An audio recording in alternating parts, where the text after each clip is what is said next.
예, 오늘이 29일이니까 올해도 이제 사흘 남았습니다. 정말 말 그대로 내일 모레면 이제 또 한 살, 내일 모레면 또 한 살씩 또 드시게 되는데, 우리의 의지와 상관없이 나이는 들어가죠. 병상에서 호흡기를 하고 누워 있어도 해가 바뀌면 한 살이 더 올라가는 거죠. 그런 거 생각해 보면 이 나이 들어간다는 것이 어떻게 보면은 되게 서글플 수도 있겠지만, 그러나 사실은 이 나이라는 게, 나무도 나이테라고 말하잖아요. 나이테. 그냥 그 자리를 계속 지키면서 가지를 뻗고 때로는 뭐 꽃을 피우고 뭐 열매를 맺기도 하고, 그 자리를 지키면서 가는데 이제 나이테가 하나씩 늘어가는 거고, 그 수령이라고 하죠. 수령. 나무는 수령이 몇 년 됐다 이렇게 얘기하지 않습니까? 그러니까 또 생각해 보면 그 나이테가 하나가 더 생기는 동안에 겉껍질이 더 단단해지고, 그리고 나무가 더 강해지고, 이제 그렇게 되는 거기 때문에 그 나이라는 게 사실은 훈장 같은 겁니다. 훈장. 나이는 훈장이다. 사실 그렇지 않습니까? 여러분 여기 뭐 나이들이 다 연세들이 다 다르실 텐데, 세파를 다 겪은 그 세월을 겪어낸 그게 나이니까, 나이를 우습게 알면 안 되고, 또 저절로 먹는다고 해서 그 나이를 아무렇지도 않은 거다 또 이렇게 생각해서도 안 되겠죠. 근데 이제 우리의 이 자본주의 사회 속에서의 이 나이 들어가는 게 노후 대책. 근데 그 노후 대책이라는 게 너무 경제적인 거에 초점이 맞춰져 있어요. 노후 대책 그러면 노후 대책 어떻게 했어요 하면 다 그거 아닙니까? 경제적인 거. 너무 노후 대책이 경제적인 쪽에 초점이 맞추어져 있는데, 사실은 여러분 나이 든다는 거는 하나님께 갈 날이 점점 가까워진다는 뜻이니까, 진정한 노후 대책은 하나님 만날 준비죠. 이 땅에서 뭐 계속 살 것 같으면요, 뭐 뭔가 뭐 땅을 사둔다든지 어디다가 뭐 부동산을 사서 임대를 한다든지 뭐 그런 식의 노후 대책이겠지만, 그게 아니라 우리는 언젠가 하나님 앞에 갈 거니까 하나님 만날 준비가 노후 대책의 본질인 거고, 그 노후 대책의 본질 속에는 뭐가 있냐면 사명이 있다고요. 사명을 어떻게 감당했냐, 이것에 대한 이제 보고서를 준비해서 가는 거거든요. 하나님 앞에 너 어떻게 살았냐, 너 사명 어떻게 감당했냐, 이거 제출하러 가는 거거든요. 근데 그러려면 노후 대책이 하나님 만날 준비요 동시에 사명을 감당하는 것이다. 이제 그런 차원에서 보면 이제 오늘 본문은 시므온이라는 사람과 안나라는 사람, 두 사람의 이 나이 들어감 혹은 노후, 뭐 이제 이렇게 얘기할 수 있겠죠. 이 두 사람의 이 모습을 통해서 우리가 어떻게 노후 대책을 해야 되는가 하는 것을 먼저 좀 살펴보겠습니다. 예수님과 예수님의 가족들이 예루살렘에 올라가는 얘기로 오늘 본문이 시작이 되고 있거든요. 24절, 또 주의 율법에 말씀하신 대로 산 비둘기 한 쌍이나 혹은 어린 집 비둘기 둘로 제사하려 함이더라. 예수님께서 태어난 지 이제 8일이 되니까 할례를 행해야 되고, 또 그리고 하나님께서 주신 이 귀한 아들이 하나님 앞에 이렇게 바쳐지는 예식인 거죠. 첫째 아들이니까.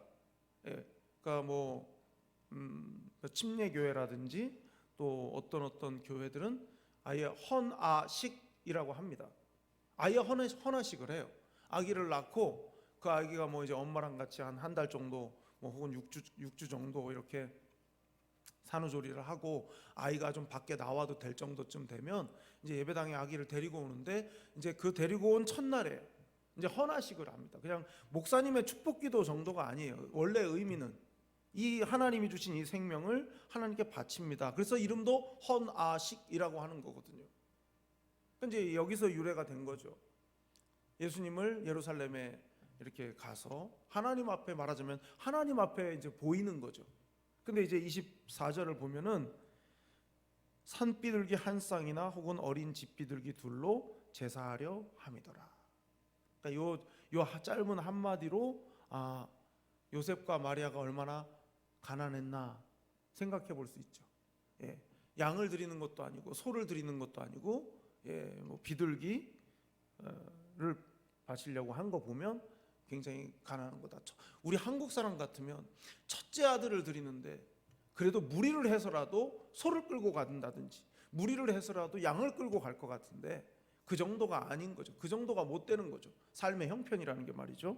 그래서 이제 그렇게 갔는데 거기서 어떻게 해요? 시므온을 만나. 25절 예루살렘에 시므온이라 하는 사람이 있으니 이 사람은 의롭고 경건하여 이스라엘의 위로를 기다리는 자라 성령이 그 위에 계시더라. 시므온이라는 사람을 만나는데 어떻게 소개해요? 의롭고 경건하다. 그리고 뭘 기다린다고요? 이스라엘의 위로를 기다린다. 이스라엘의 위로가 뭐겠습니까? 예수 그리스도죠. 메시아죠. 이스라엘의 위로는 뭡니까? 메시아죠. 지금 로마 치하에 있죠. 그리고 모든 것이 극도로 경제적으로 어렵고 모든 것이 피곤하고 지쳐 있는 그 사람들에게 위로는 오실 거라고 보내신다고 약속하신 그 메시아가 오는 게 최고의 위로 아닙니까? 그러면 이 시므온은 누굴 기다린 겁니까? 메시아를 기다리고 있었던 거죠. 근데 아주 놀라운 표현은 이 시므온 그 위에 누가 계셨다고요? 성령이 계셨다고. 그러니까 오순절 성령 강림 사건이 있기 전에 이미 시므온에게는 성령님이 그와 함께 하셨다. 그러니까 구약 시대에는 성령님이 집단적으로 임하는 게 아니라 개인한테 여호와의 신의 감동됨에 뭐 이런 게 있잖아요. 구약 성경에 여러 선지자들이라든지 하나님이 쓰신 인물들은 성령님이 그에게 찾아오셔서 함께 하셨단 말이죠. 다윗이 범죄하고 난 다음에 하나님 앞에 회개하는 기도를 드릴 때 무슨 기도를 합니까? 주의 성령을 거두지 마옵시고. 성령이 내 안에 있음을 다윗도 알고 있었단 말이에요. 성령이 떠나가시는 것만큼 인생에 비참은 없다, 비극은 없다. 그걸 알았기 때문에 범죄한 이후에 그런 회개의 내용 가운데 그 내용이 들어있는 거 아닙니까? 근데 이 시므온은 신약의 사람인데 구약과 신약을 통과하는 그 다리 같은 역할을 하는 사람이겠죠. 이 시므온이. 그에게 성령이 임해 있었다. 특별하고도 남다른 은혜를 받은 사람이 시므온인데 그는 의롭고 경건해서 이스라엘의 위로를 기다리던 사람이었다. 이렇게 말하고 있어요. 그러니까 이제 이 만남을 한번 생각해 보세요. 요셉과 마리아가 예수 그리스도를 안고 예루살렘으로 가는 이유는 뭡니까? 하나님 만나러 가는 거죠. 하나님께 보여드리기 위해서 가는 거죠. 그럼 시므온은 누구를 지금 만나기 위해서 기다리고 있던 겁니까? 메시아, 예수 그리스도를 만나기 위해서 기다리던 인생이에요. 그 인생이 지금 하나님 앞에 정결례를 행하고 하나님께 제물을 드리기 위해서 간 요셉의 가족과 그리고 이 시므온이 만나게 된다 이 말이죠. 여러분, 우리가 생각해 봐야 될 게 이 시므온이라는 사람인데요, 예수님을 만날 준비를 하는 삶을 살았던 거거든요. 예수님을 만날 준비를 하는 사람, 언젠가 주님을 내가 가서 배웁든 아니면 주님이 내게로 오시든 다시 재림으로 오시든 그 주님을 만날 준비는 이 시므온에 관한 것으로 우리가 보면 어떻게 살아야 된다는 겁니까? 의롭고 경건하여 위로를 기다리는 삶을 살아야 됩니다. 매일의 삶은 하나님 보실 때 의롭고 경건한 삶을 추구하는 거예요. 세상 사람들이 보는 의와 경건이 아니고 하나님이 보실 때 의로운 거, 하나님이 보실 때 경건한 삶, 그런 삶을 살아가면서 무엇을 기다립니까? 예수 그리스도의 위로를 기다리는 거죠. 이 기다림이 기약이 없잖아요. 언제까지인지 모르잖아요. 시므온의 입장에서 보면 몇 월 며칠 이런 게 아니지 않습니까? 언젠가는 이지만 그 언젠가는 알 수 없는 거예요. 그런데 그러므로 그 언젠가인지 알 수 없는데 이걸 기다리는 삶은 쉽지 않은 삶이죠. 제가 종종 말씀드립니다만 에녹 있잖아요. 에녹. 우리가 에녹 그러면 300년간 하나님과 동행했다. 근데 그 300년이 우리가 말하기 좋게 300년이지 그 인생 속에서 에녹이라는 사람 본인의 인생 속에서의 300년을 한번 상상해 보십시오. 그 300년이 어떤 300년인가? 매일같이 순간마다 나 하나님 뜻대로 살아야 돼 하고 참고, 내가 하나님 뜻대로 살아야 돼 해서 잘라내고, 내가 하나님 뜻대로 살아야 돼 해서 모든 것들을 포기하고, 이게 300년 동안 매일 반복된 거거든요. 그러니까 하나님과 동행하는 삶이 의와 경건의 삶이라고 한다면 이 시므온은 기약 없는, 언제까지일지 모르는 그 주님의 오신 그 위로를 기다리면서 하나님이 보실 때 의롭고 경건한 삶을 매 순간마다 선택하는 그 수고로운 삶을 살았다는 뜻이 되는 거예요. 아주 짧은 한 줄로 나와 있지만 말이죠. 그런데 그랬기 때문에 시므온은 알고 있었어요. 자, 30절부터 32절. 내 눈이 주의 구원을 보았사오니 이는 만민 앞에 예비하신 것이요 이방을 비추는 빛이요 주의 백성 이스라엘의 영광이니이다 하니. 시므온이 뭘 알았습니까? 예수님이 왜 이 땅에 오셨는지 정확하게 알고 있었다고. 그러니 기다릴 수 있었죠.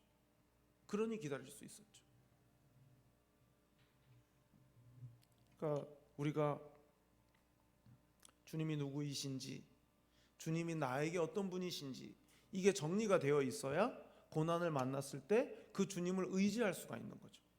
주님을 누구신지 잘 모르고 그냥 막연히 좋은 분, 그냥 주님은 그냥 나를 불쌍히 여겨주시는 분, 그냥 그 정도로만 막연하게 알고 있으면 물론 그걸로도 얼마 정도 버틸 수 있어요. 그런데 주님이 누구신지를 정확히 알면 알수록 굉장히 단순해져요. 주님이 누군지를 모르니까 이 문제가 엄청 복잡해요. 이게 어떻게 해야 되나? 이렇게 해야 되나? 저렇게 해야 되나? 막 헷갈리는 거죠. 근데 주님이 누구신지를 정확히 알면 헷갈릴 게 없는 거죠. 아, 주님이 이걸 좋아하시겠구나, 좋아하시지 않겠구나, 이게 분명해지니까 가는 길이 굉장히 단순해질 수 있는 것이죠. 이미 하나님께서 우리의 구원을 위해서 어떤 일을 하실 거고 그 일을 이루실 분이 지금 내가 기다리는 그분이다 라고 하는 것을 알고 있었기 때문에 주님을 딱 만났을 때 단박에 알아봤을 뿐만 아니라 이런 고백을 할 수 있는 것이죠. 자, 34절. 시므온이 그들에게 축복하고 그의 어머니 마리아에게 말하여 이르되 보라, 이는 이스라엘 중 많은 사람을 패하거나 흥하게 하며 비방을 받는 표적이 되기 위하여 세움을 받았고 또 칼이 네 마음을 찌르듯 하리니 이는 여러 사람의 마음의 생각을 드러내려 함이니라 하더라. 주님이 무엇하러 오셨는지에 대한 이야기죠. 그러니까 주님께서 오심을 통해서 딱 나눠지게 될 거라는 거죠. 하나님을 인정하고 하나님을 바로 믿어서 흥하게 될 사람과 그렇지 않아서 패하게 될 사람들이 딱 예수님 때문에 딱 드러나게 될 거라고. 근데 그 과정 속에서 칼이 마음을 찌르는 아픔이 있을 거라고. 이제 그렇게 이야기를 합니다. 그러니까 오신 주님께서 감당하실 사명이 무엇인가, 그리고 하실 사역이 무엇인가, 그리고 그분이 어떤 일을 겪게 되실 것인가에 대해서 말씀해 줍니다. 자, 그런데요, 이 시므온이 중요한 말을 하죠. 사실은 오늘 말씀에 이제 핵심이 되는 내용이라 할 수 있는데요. 시므온이라는 이름의 뜻은 이제는 놓아주소서입니다. 이제는 놓아주소서.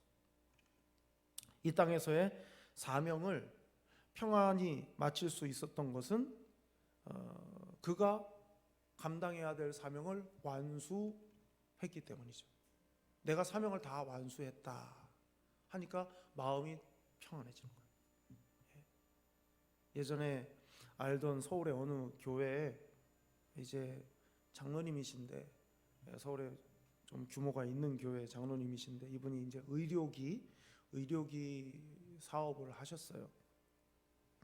근데 이제 사업을 하다 보니까 이제 거래하는 사람들하고 이제 이런저런 이제 서로 간의 이익을 이제 추구하다 보니까 때로는 사업상 뭐 내가 계약을 해주면 그 사람이 사는 뭐 이제 이런 관계들이 있을 수 있잖아요. 사업을 하다 보면 이제 그러다 보니까 이제 이런저런 내가 갑이 되기도 하고 을이 되기도 하고 뭐 이제 이런데 그 사업을 하다 보니까 이제 그런 약간의 감정의 어떤 그런 것들이 이게 있었던 거죠.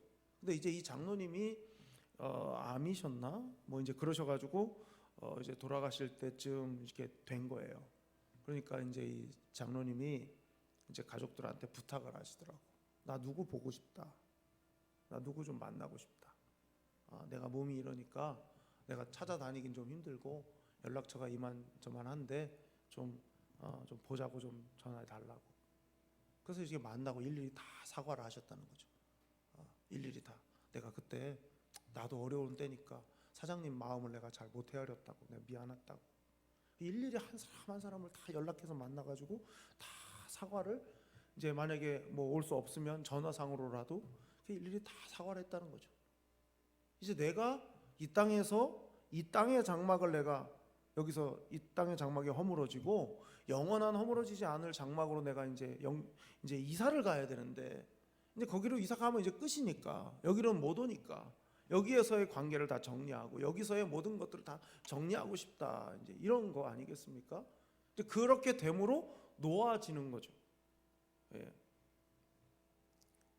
하나님께서 우리에게 주신 삶이라는 게 언제 끝나는가? 예. 이제 그런 관점인 거죠. 사명이 끝나야 삶이 끝난다는 거죠. 예. 내게 맡기신 분부한 사명이 끝나야 내 생애도 끝난다. 이 시므온이 그런 거 아닙니까? 이 말씀을, 이 시므온의 삶을 이렇게 보면서, 또 그 고백을 이렇게 보면서 언젠가 하나님께 내가 이제는 놓아주소서 할 때가 올 거란 말이죠. 예. 근데 그 말을 내가 너무 사명에 게을러서, 내가 사명을 너무 잘 감당하지 못해서 이제는 놓아주소서를 말하기에는 내가 너무 하나님 뵐 면목이 없으면 안 되잖아요. 그러니까 사명은 무조건 충성해야 되는 거죠. 여러분, 왜 목사님은 이걸 나한테 맡겼을까? 그런 마음이 들 때가 있어요. 제가 이해를 못하는 거 아닙니다. 그리고 여러분이 목사님 저 이거 못해요, 저 안 하겠습니다, 못하겠습니다, 그 마음을 제가 모르지 않아요. 그런데 교회라는 데가 아무리 코딱지만 해도 해야 될 일은 똑같거든요. 예, 큰 교회도 장례 초상 나면 해야 되는 거고, 작은 교회도 초상 나면 해야 되는 거고, 큰 교회도 성경학교 하면 또 그것도 봉사해야 되고, 작은 교회도 성경학교 하면 또 봉사해야 되고, 누군가는 해야 되는 거예요. 예, 사명이라는 게 꼭 교회 안에서 뭘 봉사하는 것만 있는 건 아니지만, 교회 밖에서의 우리가 감당해야 될 사명도 있는 것이지만, 어쨌든 사명이라는 것이 그렇잖아요.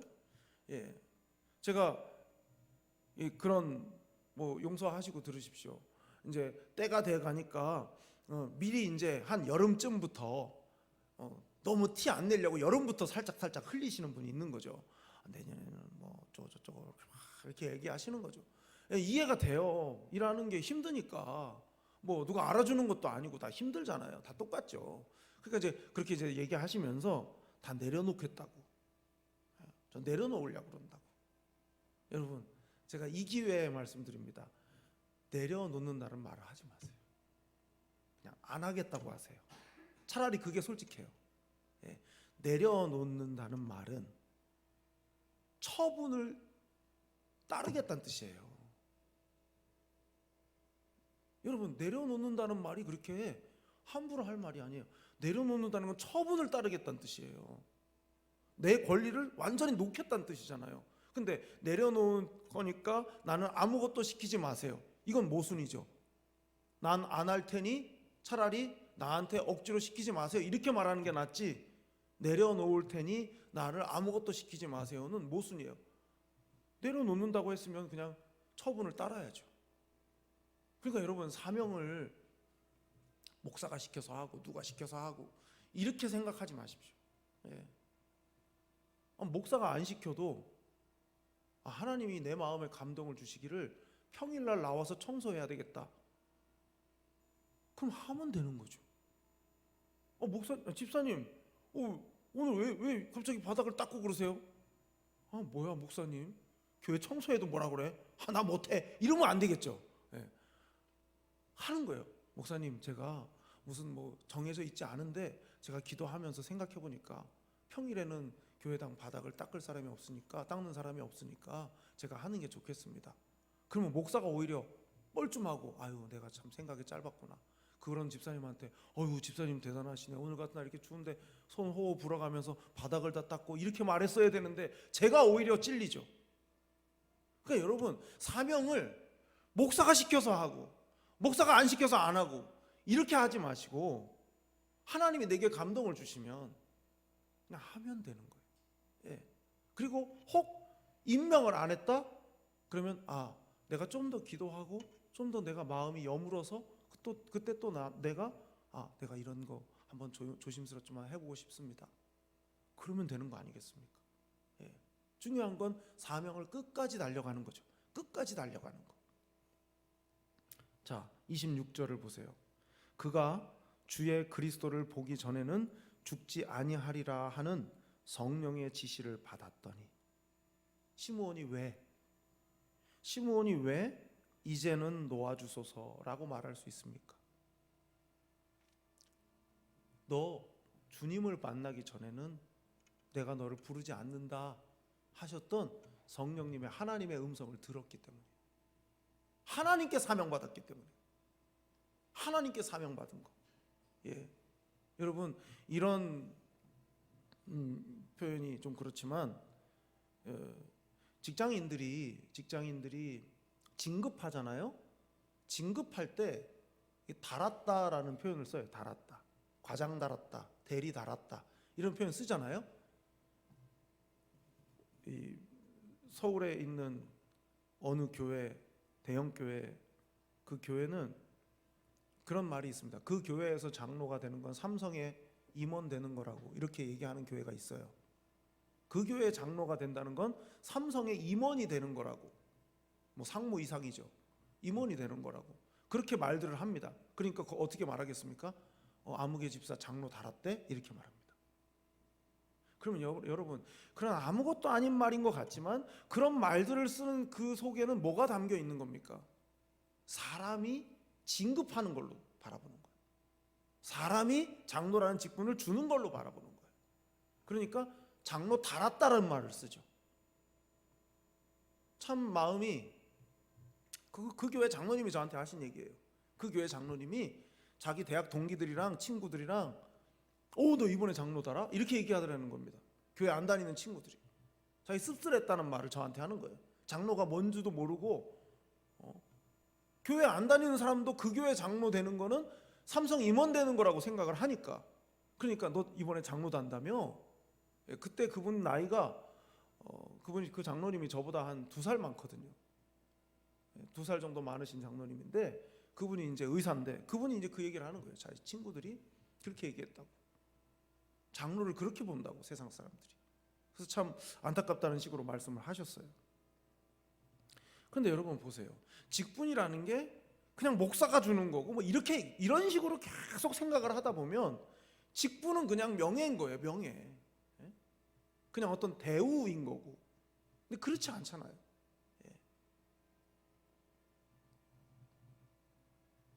자, 27절을 볼까요? 성령의 감동으로 성전에 들어가매 마침 부모가 율법의 관례대로 행하고자 하여 그 아기 예수를 데리고 오는지라. 여러분, 성령께서 알려주시고 성령께서 사명을 알려주시고 성령께서 감동을 주셔서 성전에 들어가게 하시고. 시므온은 어떤 사람인 겁니까? 그럼 결론적으로 시므온은 성령님의 이끄심에 예민하게 반응하고 순종하던 사람인 거죠. 그러니까 그 뜻대로 너가 주를 보기 전에는 눈을 감을 일이 없다 이렇게 말씀을 주신 거고, 그리고 성령이 감동하셔서 들어가니까 거기에 마침 내가 그렇게 기다리던 메시아가, 아기 예수가 마침 거기 있는 거죠. 저는 만약에 제가 시므온이었다면 막 가슴이 터질 것 같았을 것 같아요. 내가 지금까지 참고 기다렸는데 그 메시아가 지금 내 눈앞에 있는 거예요. 하나님이 내 인생을 이렇게 이끄셨구나.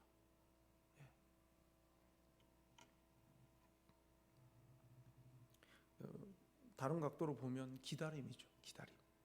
계속 기다림의 연속인 거예요. 내게 지시하신 대로 내가 자리를 지키면서 내가 기다리고 있는데 그 기다림이 언제쯤 실체로 내 눈앞에 보이게 될 것인가. 내가 주님 볼 때까지는 살아있을 건데 그 마음으로 이제. 그러니까 여러분 따지고 보면요, 사명이라는 것 자체가요, 사명이라는 것 자체에 그 본질 바탕에 깔려 있는 거는 기다리는 건 거예요. 기다리는 거. 내가 일을 잘 하든 못 하든 주님께서 이제 됐다 할 때까지 기다리는 거예요. 뭐 평판이라는 것도 있을 거고 사람들의 평가라는 것도 있을 겁니다. 그런데 그런 것까지를 다 포함해 가지고 하나님이 이제 됐다, 이제 그만 할 때까지는 자리를 지키는 게 사명인 거예요. 여러분 어떤 분들은요 그냥 인간적으로 바라보면 정말 별것도 아닌 것을 계속 감당하려고 해요. 예. 남들이 알아주지도 않고 남들이 주목해 주지도 않고, 그리고 그분이 무슨 성격상 무슨 말을 많이 하는 분도 아니야. 그냥 맨날 그냥 피식 웃기만 하고 그냥 말도 별로 안 해요. 그냥 자기 할 일을 늘 하는 거죠. 말로 뭐 내가 이 일을 왜 하는지 설명할 필요가 뭐 있습니까? 이걸 또 뭐 내가 구구절절 말할 이유가 뭐가 있어요? 그냥 나는 하나님이 그만할 때까지 그냥 지키면서 계속 하면 되는 거죠. 예. 그러다가 하나님이 이제 그만 됐다 그러면 이제 놓아주소서 하면 되는 거죠. 한번 상상해 봅니다. 마지막 이 땅에서 언젠가 이제 자식들하고 마지막으로 이별할 때 내 마지막 고백, 자식들한테 가족들한테는 미안했다, 나 때문에 힘들었지, 미안했다, 뭐 이런 얘기들 할 것 같고요. 그리고 마지막에 이 땅에서 남기는 나의 마지막 말, 이제는 놓아주소서. 그거면 좋겠다. 이 말씀 보면서 그 생각 참 많이 했습니다. 이제는 놓아주소서. 근데 그러려면 자리를 늘 지키면서 사명 감당해야 되겠죠. 주님 때문에 예루살렘을 떠날 수 없어요. 그러니까 여러분 이게 정말 그런 게 이게 매인다는 거예요. 매인다는 거.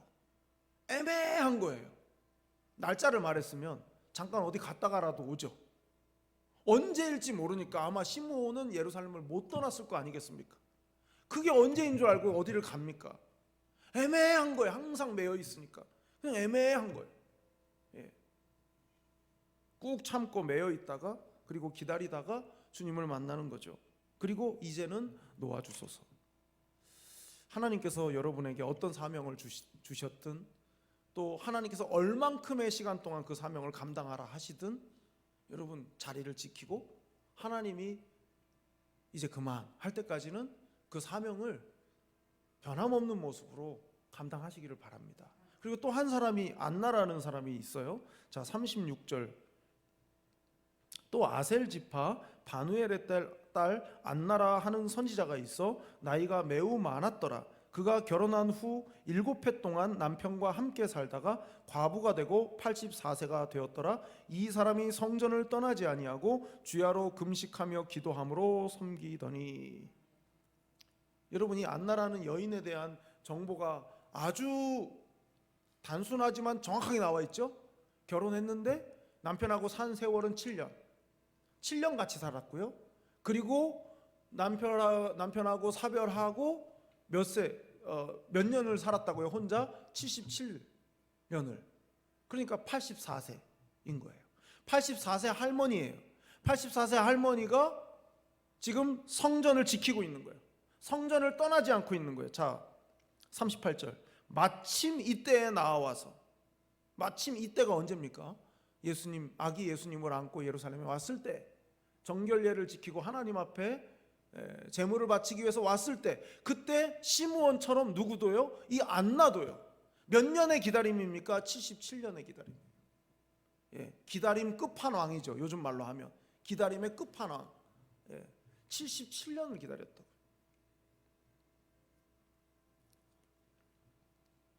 다시 38절 보면요. 마침 이때에 나와서 하나님께 감사하고 예루살렘의 속량을 바라는 모든 사람에게 그에 대하여 말하니라. 예루살렘에 와 있는 많은 다른 사람들에게 이 아기 예수에 대한 설명을 누가요? 이 안나가 하는 거예요. 이분이 어떤 분인지, 왜 이렇게 오셨는지, 하나님이 이분을 통해서 무슨 일을 하실 것인지 쭉 그것을 전했다고요. 누가요? 77년을 기다린 안나가요. 기다렸기 때문에 말할 수 있는 거예요. 기다렸기 때문에. 어설프게 대충 적당히 알고 설명하는 게 아니라 77년을 기다린 거예요. 어떻게 하면서 기다렸다고요? 37절 끝에 보면 성전을 떠나지 아니하고 주야로 금식하며 기도함으로 섬기더니. 늘 자기가 지켜야 될 자리를 지키면서 그 자리를 지키면서 기도하던 사람, 그 사람이 주님을 사람들에게 소개하고 전할 수가 있었다는 것이죠. 근데 거기에 대한 이제 이게 마지막 결론인데요. 40절입니다. 아기가 자라며 강하여지고 지혜가 충만하여 하나님의 은혜가 그의 위에 있더라. 우리가 그 돌 축하 예배 가면 그 축하할 때 많이 이제 설교하는 본문이 40절이잖아요. 40절. 예. 아기가 강하여지고 지혜가 충만하고 하나님의 은혜가 있더라. 뭐 그거면 되는 거죠. 아이가 자라는데 강하여지고 지혜가 충만하고 하나님의 은혜가 늘 그 아이와 함께하는 거, 이거면 다 말한 거죠, 뭐 솔직히. 그런데 여러분 보세요. 이게 39절 다음에 40절이잖아요. 앞에 시므온 얘기, 그 다음에 안나 얘기 다음에 40절이잖아요. 그냥 툭 40절만 딱 따로 있는 게 아니잖아요. 그러면 여러분 묵상하면 이렇게 연결되지 않았습니까? 시므온이 했던 말, 그리고 안나가 전했던 예수에 대한 모든 말씀, 그 말씀이 어떻게 성취됐다는 거예요? 이 40절의 말씀으로 성취됐다는 거죠. 그럼 뒤집어 보면 하나님께서 시므온과 안나의 말이 거짓이 아님을 증명해 주신 거예요. 예수님의 강하여지고 지혜로워지고 하나님의 은혜가 그 위에 있는 그 삶을 통해서 말이죠.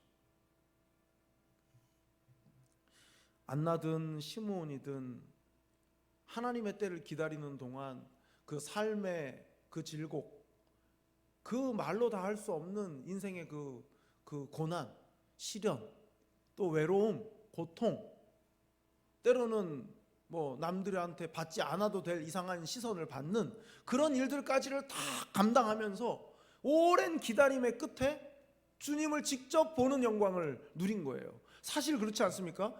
그냥 77년 기다렸다지 그 이전의 삶이 뭐 어땠다에 대한 설명이 없잖아요. 뭐 시몬도 마찬가지죠. 그냥 두 사람의 공통점은 그냥 그거에 매여 있는 삶인 거예요. 무슨 뭐 호의호식했다는 것도 없고, 무슨 뭐 한때 잘 나갔다 뭐 이런 말도 없고, 뭐 누구랑 형제가 누구였고 뭐 가족이 누구였고 뭐 이런 정보도 하나도 없고, 그냥 지나온 세월은 그냥 이 순간을 위한 기다림인 거예요. 그러니까 여러분 따지고 보면 이런 거예요.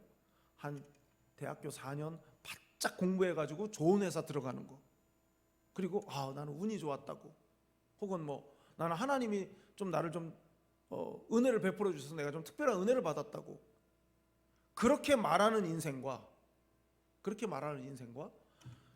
그냥 처음부터가 어려웠어요. 그냥 도와주는 사람도 별로 없고 그냥 혼자 독학으로 공부하고, 그래가지고 남들은 다 대기업 가는데 대기업까지 못 가고 그냥 혼자 조그만한 구멍가게 하나 차려가지고 대출 받은 돈 가지고 차려가지고 조그맣게 겨우겨우 이게 자영업을 조금씩 키워가면서, 그러면서 이제 일이 조금씩 잘하고 성장하고 막 그랬단 말이죠.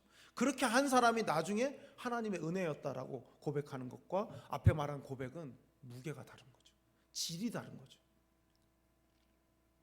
여러분, 지난 날의 인생이 중요하지 않다는 게 아니라 그 지난 날의 인생, 그 수고로움, 그것이 별로 빛나지 않아도, 남들이 안 알아줘도 왜 저렇게 매여 있는 삶을 살아? 뭐 그렇게 보일지라도 주여 이제 놓아주소서. 그래 이제 너 쉬어라. 너 이제 자유해라. 그 한마디 바라보고 끝까지 달려가다 보면 어쩌면 이 땅에서 큰 소리 뻥뻥 치고 살았던 그 몇몇 사람들에 비해서 우리 천국에서 하나님이 더 알아봐 주시는 상을 받지 않겠습니까? 아무리 여러분 힘들고 어려워도요, 또 왜 나는 이렇게 귀찮게 이렇게 매여 있는 삶을 살아야 되나? 훌훌 털어버리고 완전히 자유롭게 살지를 못할까? 혹 그런 마음이 혹 있으시더라도 인내하시고 자리를 지키십시오. 자리를 지키는 게 최고입니다.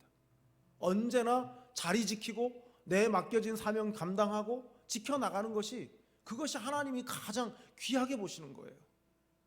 그래서 안나와 이 시므온처럼 하나님이 기억하시는 그런 여러분들이 되시기를 바랍니다. 기도하겠습니다. 하나님 아버지, 오늘도 우리를 사랑하시고 우리와 함께 하시는 하나님, 주님께서 이 땅에 오시는 과정, 세례 요한 같은 주님의 길을 예비하는 사람도 있었지만 어쩌면 세례 요한보다도 먼저 주님의 오실 길을 예비한 사람이 시므온과 안나였을지도 모릅니다. 주님, 언제나 맡겨주신 사명의 자리, 그리고 내 삶의 자리를 흔들림 없이 지키는 것이야말로 주님께서 주신 사명을 감당하는 자의 가장 우선되는 덕목인 줄 믿습니다. 엄마로서의 자리, 또 아내로서의 자리, 또 교회에서 맡은 직분, 그 직분으로서의 자리, 그리고 세상 속에서 사람들과의 관계 속에서의 자리, 우리에게 때로는 매인 것처럼, 때로는 갑갑하게 올가 매어놓은 것 같은 그런 자리라 할지라도 묵묵히 감당하며 그 자리를 지킴으로 하나님께 영광이 되게 하여 주시고, 그리고 하나님이 기억하시는 그런 인생 될 수 있도록 인도해 주시옵소서. 겸손하게 주의 뜻을 이루어 드리는 우리 모두가 될 수 있도록 은혜를 더하여 주시고 믿음을 허락해 주시옵소서. 사랑이 많으신 예수님의 이름으로 기도드리옵나이다. 아멘.